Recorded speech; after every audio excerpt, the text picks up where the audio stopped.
Welcome, everyone, to another episode of the Health Made Simple Show. I'm your host, Dr. Bart. Today's podcast is going to be about traveling, and we're going to tackle this in a couple different directions. One, I'm doing a lot of travel right now. It is something that I feel really good about, where in the past I did not, and I'll dive into that in just a moment here. But is travel a valid excuse for us to derail?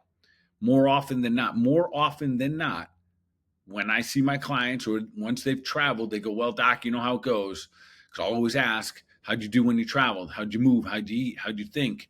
"Well, doc, you know how it goes when you're traveling. It's just hard." And therefore, they are prepping themselves or prepping me to say, "Here's my excuse of why I derailed."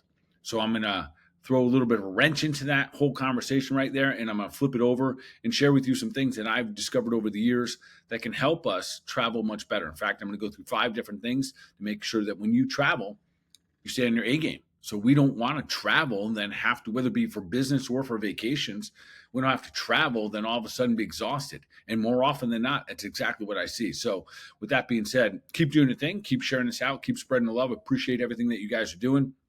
Again, we're able to reach more people by you sharing these. So do your thing. Go ahead and give us a 5-star review, add some comments. If you'd like to even ask us some questions, we'd love to hear from you. Do your thing on wherever you're listening to the podcast, whether it be Spotify, Apple, YouTube, wherever you do your thing. Keep doing your thing. Keep sharing it out. All right, with that being said, let's dive into this travel. This is a huge thing. Where I live, down in the beach, a lot of my clientele travels, and a lot of my concierge clients travel. So I see people all around the country. And again, if you would like to have a consult with me, that is something you can do no matter where you live. You literally, I'll put the show notes, I'll put a link in the show notes.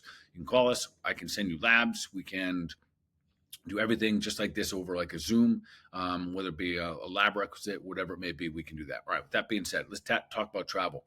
The reason I'm bringing this up is we're summertime. A lot of people coming back from their vacations say, "Well, doc, you know how it is, whether I'm on vacation or a business trip." And all of a sudden, all the stuff that they work so hard for gets derailed. And then they almost have to start over.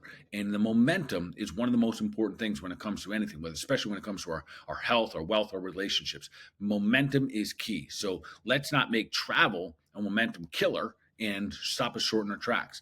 And to tell you what, folks, it takes a lot of energy to travel, and to do it successfully, to do it in a healthy way is very important. If you can only imagine how many times I've heard people say, "Oh, doc, I got a cold when I was coming back on a plane. There was some kid in the back and he was sneezing and coughing. Next thing you know, I got sick." That's not how it works, folks. You don't get sick because someone near you is unwell. You get sick because your body is run down. So today I'm going to give you some tips and strategies that I've applied. And I tell you what, they're important. I do a lot of travel. I do more travel now than I ever have in my life. Years ago, and I've shared this before in this podcast, I had to start saying no to travel, even though there were the things that I really wanted to do. I do a fair amount of public speaking. I feel like it's one of the ways that I can have the greatest impact in our communities. If I'm able to go out there, teach other doctors the things that I'm learning and sharing with my clientele, and they have the ability to share it with thousands of their patients, I can get to, at least in theory, to have a greater impact while I'm here. With that being said, I had to stop traveling, because the more I traveled, the more rundown I was getting. I would travel, and oftentimes I'd be speaking on a Friday or Saturday. So I traveled on my downtime, and only my recovery days, if you want to call it, during the weekend. And then I was exhausted. I came back. I was half of the man after when I got back from travel. I mean, I was tired and exhausted, all those things. So it's not really fair to my family. And then I'd go in and start my week again on Monday morning, and always be climbing uphill. I did that for a bunch of years, and then all the next thing you know, I was getting sick too frequently. So I had to I had to start saying no to travel. So I gave up, for the most part, I gave up my public speaking as a result of just not being able to handle it. But it was really something that I wanted to do. And too often in life, I think this happens. We give up the very things that we want to do because they get hard, or they're starting to have, the outcomes aren't what we're looking for, but it's because we haven't taken the proper strategies and we haven't taken the proper actions so we could win in those situations. So that being said, that's why I'm giving you this. I'm going to encourage you, no longer let travel be an excuse. I'll say this as well. The moment we start letting our environment dictate how we act, how we eat, how we think, how we move, unfortunately, that is not the best version of yourself. That is our weakness. if your environment, if you're in a bar and everyone's drinking, does that mean you got to drink a lot as well? If everyone's acting like a jerk, do you got to act like a jerk? No, of course not. So anywhere we go, if we can in advance have a strategy and have a plan on how we're going to act and think and who we are, it tells us a lot about what we're doing right now. It tells us a lot about how committed you are and how focused you are and how determined you are to get your desired outcomes. Sometimes, frankly, we don't really know what our desired outcomes are. So therefore, we might just start experimenting. We just start to kind of go with the flow, and we might not get what we want, and we end up in a place that we're not sure where we are because we haven't really committed to where we want to go.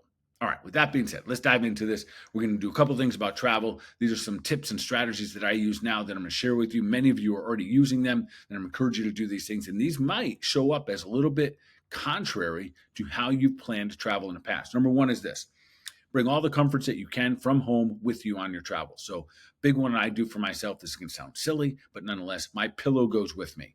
Do you know how many times I hear people say listen, it's probably good for all the chiropractors out there. People travel, their necks get all jacked up. Those pillows in the hotels, I don't know who designed them, but they're huge. No doubt they're different than ones than you have at home, and they're going to jack up your necks, probably your spine and everything else. So you end up being tired, but also in discomfort. So bring your own pillow, stuff in your suitcase.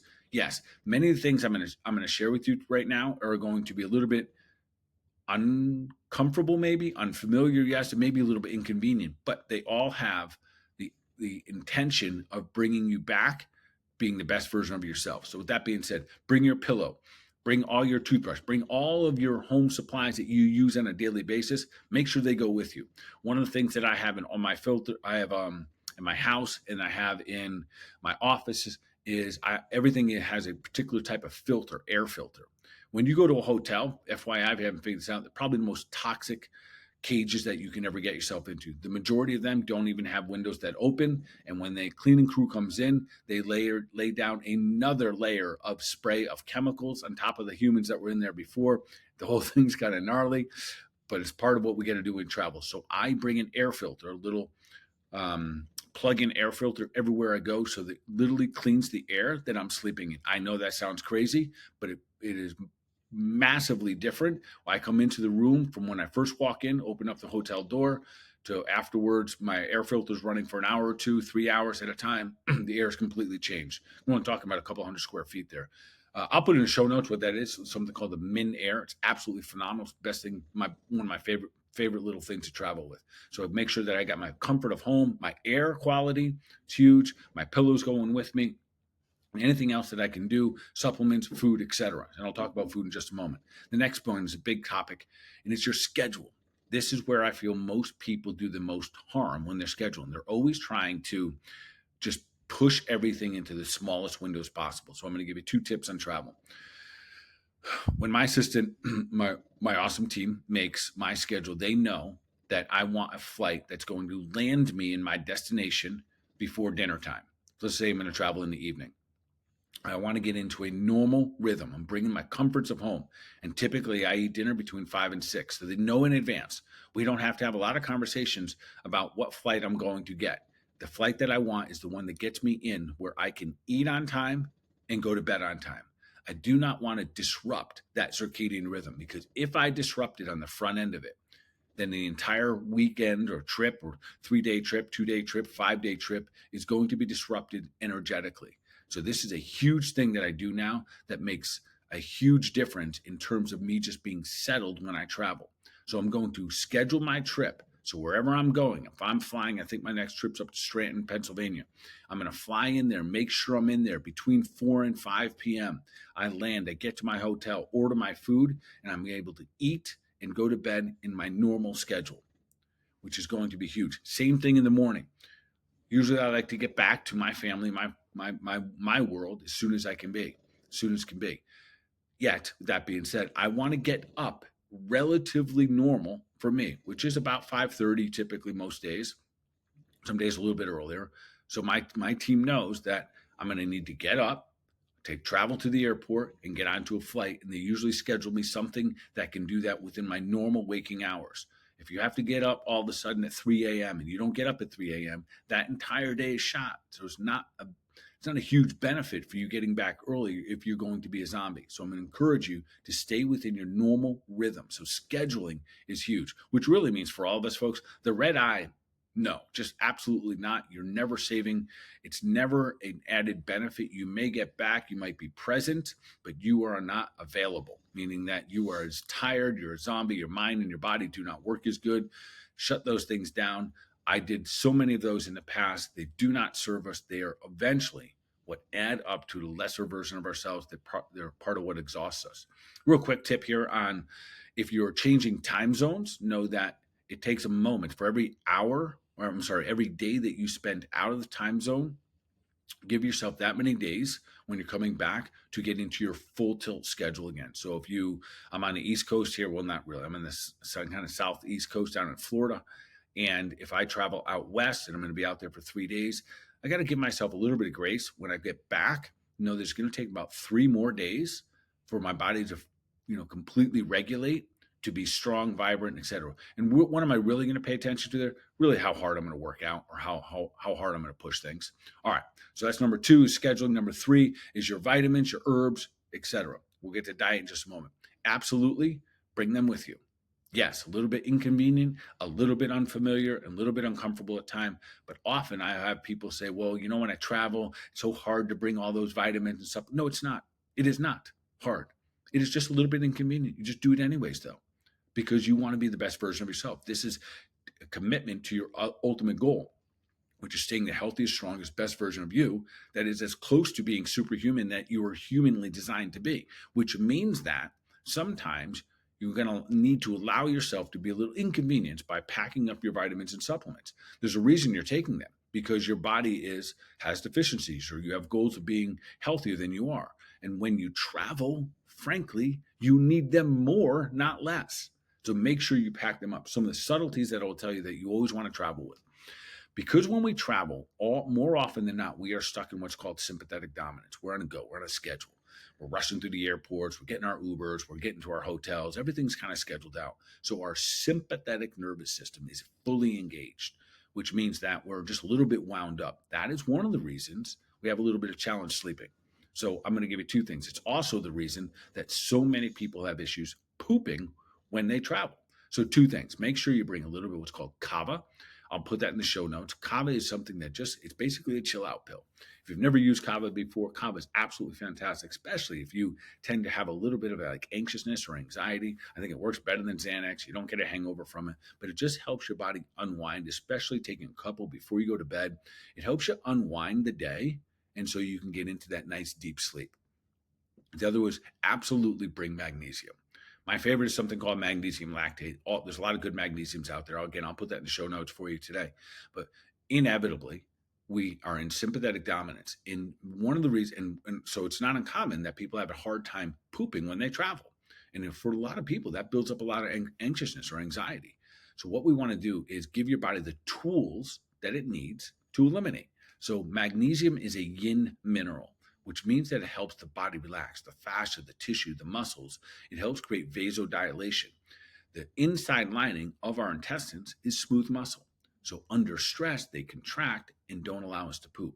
So magnesium works wonderful, especially if you have a hard time staying asleep at night as well. But it helps us eliminate a little bit more in the morning. So magnesium is just that wonderful tool to help us sleep and help us poop. So bring your magnesium on your journey with you, and you're probably going to need a little bit more than you typically take. So those are your vitamin supplements. So make sure that you bring the comforts of home. That's number 1. Number 2 is scheduling. Number 3 is going to make sure that we are taking our proper vitamins and herbs, and most likely you need them more, not less. I'm bringing that up because inevitably people come back to my office and say, well, doc, you know how it is when you travel. I get off schedule with my eating. I get off schedule with my sleeping. I get off schedule with my vitamins, my herbs. I didn't get my exercise. So let's bring up those last 2 categories here, which is diet and exercise. Listen, in order to win, you have to seek it out. You have to seek out victories. You have to seek out in advance ways that you are going to win. When you travel, you typically do know which city you're going to. So it's not uncommon that my team will, in advance, let me know what kind of city I'm going to. I don't always know there's particular demographics around there. Is there going to be a Whole Foods? What kind of restaurants there are? But this is what I do know. Almost every city you're going to fly to, at bare minimum, has Uber Eats. So you get to seek out what you do. And I'll tell you what I typically do when I travel. And yes, this takes a little bit of flex of a discipline. Oh man, travel's tough because there's something that's like fun and exciting about it. And you kind of go out and you get off your normal routine sometimes, but you don't want to pay for it. And that's the challenge with when we travel. Often we have to pay back when we get back, which isn't fair to the rest of your family, your friends, your businesses, etc. So when you travel, here's one of the things that I do. I typically just try to eat simple and clean. Doesn't mean that I'm bored or that it doesn't taste good. I typically order a steak, a fillet, like a fillet or something like that. No matter where I am, I can always find a steak, no sides, salt, pepper, butter, good to go. Keep it clean. Otherwise, the comfort food is on its way. All processed or all food, almost all food when you eat out is going to have things like canola oil and processed seed oils. So you're already up against that. So do your best to keep it clean. And the majority of the time, you're going to be able to do that by just saying no sides. Get your animal proteins, eat clean, leave it clean, and try to avoid all the heavier foods that give us those little bit of food hangovers. Here's what I'm going to comment again about your environment. If your environment is always dictating your actions, man, you're not that solid yet. And I don't say that in a judgmental way. I'll just tell you that if you really have desires, whether it be losing weight, feeling better, more energetic, you want to anti-age, you want to live longer, you want to prosper, you want to have better health, wealth, and relationships, you're going to have to put your feet down. You're going to have to get grounded. You're going to have to get solid and secure about what it is that you're trying to achieve. And to do that, you're going to have to make some decisions along the way. So, I'm going to pass. I'm not going to have the fries with my burger. I'm not even going to have the bun. I'm just going to do the burger. I'm going to get the filet, but no potatoes next to it. You're going to have to make those subtle decisions. But when you add them up, not only does it give you, it verifies that you are strong and you have the mental, physical disciplines, but it also pays dividends in the actual physiology of your body. So with that being said, diet, seek to win, and you will.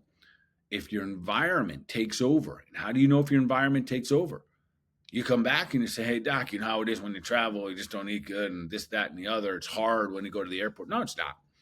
You just have to seek it and you will find it. All right, last but not least, exercise. So one of my favorite ones, when my staff, when my team books a flight for me, if there's a couple of options in terms of the hotels, depending on where I'm going, they will then, they know step number 2 is check out what gym is available. So almost every hotel at this point has a gym, someplace we can exercise. So the first thing is, do I have options for my hotels? If I do, they pick the hotel by the gym. That's for me. I'm going to encourage you to do the same thing. I love going to the gym hotel to start my day. Why? Let's bring my comforts of home with me. I exercise every single morning, and I love going to the gym when I'm on the road. It's what wipes out the cobwebs. It's what wakes me up physically and mentally. Typically, when I'm on the road, I'm speaking. If it's on a vacation, I still want to feel my best. So for all of you out there, these are the things I'm going to recommend that you do. 1, bring the comforts of home. 2, make sure that you schedule properly so you stay in rhythm with your current schedule that your normal life has. Number 3, bring your vitamins and herbs. It might be the most important time because you're going to be under more stress and duress. Number 4, keep your diet clean. You have to seek out what you're going to do in advance. And then number 5, pick a gym. Pick your hotel by the gym. Stay in rhythm. And maybe you won't exercise, but maybe then you take advantage of those are some of your down days and you get massaged. But keep in rhythm of always taking care of the physical body, whether you're on the road or not. All right. Those are my tips. Those 5 healthy tips on how do you travel. And again, is travel an excuse for us to derail? It is not. Do not try to convince yourself that way. Do not try to convince me that way. And I say that jokingly and lovingly, but nonetheless, I do hear and see it every day. I'm going to push you. This reminds me of myself for myself to continue to elevate the game. Keep your momentum going. Momentum is a massive component of health. And if you can keep the momentum going, awesome. Starting over again after a long bit of travel is not that much fun. And often it kind of lowers the bar. With that being said, keep doing your thing, keep sharing it out, keep spreading the love, and of course, take deliberate action for your mind, your body, overall wellness. Y'all be awesome.